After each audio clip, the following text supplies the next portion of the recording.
नमस्कार. प्रयोगाचे नाव आहे हवेचा दाब तपासणे. यासाठी लागणारे साहित्य बाटली, स्ट्रॉ व ग्लास व बलून म्हणजे फुगा.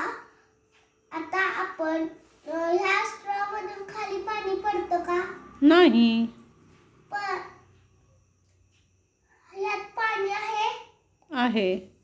आता हे बघा, हा फुगा आहे. ह्या मी फुग्यात हवा भरून घेते आणि पुढचं सांगते.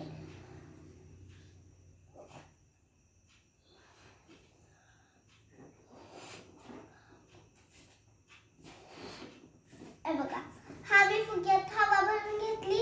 हो. आता मी हा फुगा बाटलीवर ठेवलेला आहे.